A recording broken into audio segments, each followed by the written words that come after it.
Hey, what's up? This is Classified hanging out with my good friends. Maybe the third time, Montreality. Keep checking it out.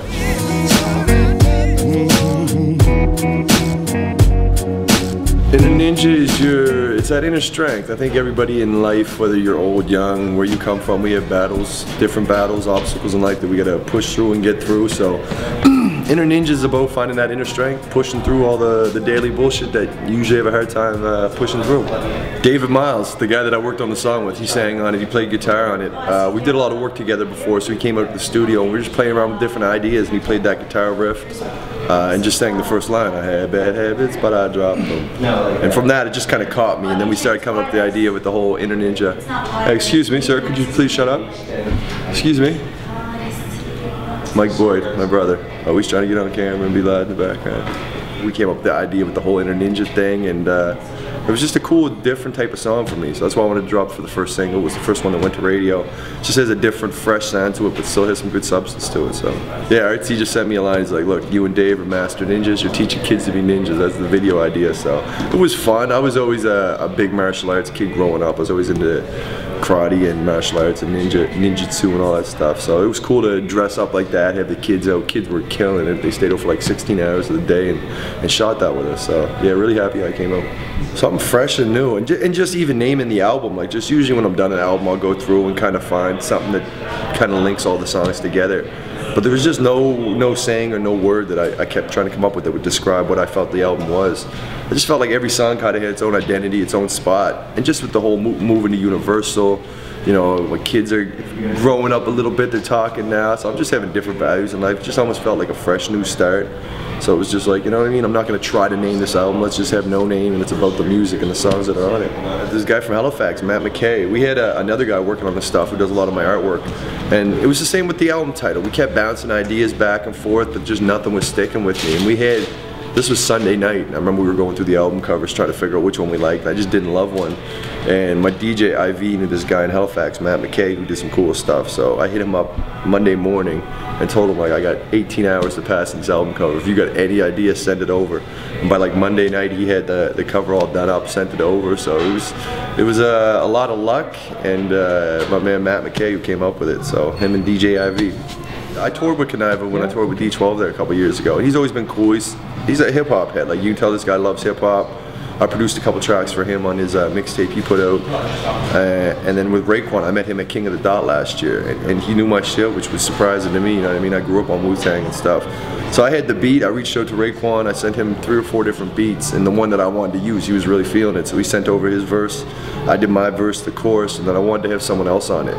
And reached out to Kuniva, he sent his back like the next day, and I just loved how his verse came out. I think it came out great, and I think the track came out dope. So it was a lot of bouncing back and forth. A lot of times it's hard to do music like that when you're just kind of sending a beat, sending a verse back and forth, but I really tried to incorporate everybody's verse to kind of go with the chorus, and just try to make it musically sound like it was done together, bring it all together like a good song. I don't know, they're still young. They don't even know what growing up is yet. They're 2 and 4, you know what I mean? So they're still playing, watching Barbie movies, and just enjoying the good things about life growing up. So yeah, that song was like a song I wrote that I want my, you know, a lot of it I don't think they'd understand right now in the song, but I think in a couple years they'll hear it when they're getting a little bit older, getting into school, and I don't know, I'm hoping they'll take some of the advice that I'm trying to give them, and you know what I mean? Hopefully it'll help them out a bit. I don't read a lot of books, but it's funny you ask that, because I bought my first book in, where the hell was I? Oh, in New York last Wednesday. We had to do some flying, and I need to read something. So I bought Anthony Kiedis, lead singer of the Red Hot Chili Peppers. Read that book in like 2 weeks. So that was the first book. I read a lot of autobiographies. I read like Michael Jackson's autobiography, Eminem's, just a lot of, I don't know, I'm a music dude, you know what I mean? And just the life I lead, I like reading that stuff and kind of what they go through and stuff like that. So I like reading biographies. First or the second one. Slim Shady was dope because it was so surprising when he first came out, but the Marshall Mathers LP is pretty, every track is like retarded on it, so I'd say probably the second one. My favorite cartoon character. Gotta think about this, I never had this question before. Fuck. I don't know, man. I don't know if I got a favorite, you know what I mean? I'm thinking like Astro Boy, I'm thinking like He-Man, I'm thinking like 80s cartoons. Favorite cartoon character, man, I'm gonna go with something brand new. The Count Dracula from Hotel Transylvania. Just took my kids to that the other day. Funny movie, it was good, so I'm gonna go with him. I was big into Battletoads, like early Nintendo, Super Nintendo stuff. Obviously Mario Brothers, everybody played that growing up, Tetris, all that stuff. But the one that kind of stood out was like, yeah, Battletoads. I remember me and my two brothers just used to play that all the time. Remember Battletoads? Yeah, Battletoads. Or Madden 2012 or NHL 2013, just because I had songs in it, so big fans of those too. I'm not a big like food experimental person. I'm a pizza hamburger dude. I like Chinese food. I'm gonna go with Chinese food. Combo A, egg roll, sweet and sour chicken balls and some rice, side of ginger beef. I've never really had like a bad injury. I've never broke like a bone or anything, which is weird because I've skateboarded and played hockey and stuff.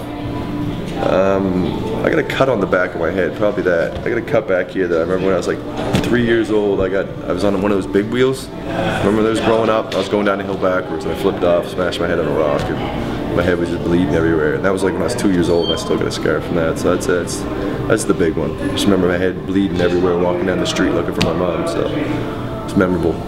I met Drake at, where did I meet Drake? The MMVAs, and I'm at the Junos. Yeah, there's a picture of me and him and Maestro at the backstage of Junos. I think Drake's dope, man. Like, you know what I mean? Just for what it did for Canadian hip hop too. It kind of opened a lot of people. It made more Americans, I think, more comfortable to check out Canadian hip hop. But it's cool, man. He makes his style of music. I think he's good at what he does, and you can tell he puts in his work and his effort to try to make unique music. So nothing but respect for that. This is it, man. Big up to Montreality. Been doing it for a few years. This is, like I said, my third time doing it. I've been watching the videos and seeing you guys doing your thing. So big up, keep doing your thing, and you know what I mean? It just helps the scene and helps people get the name up.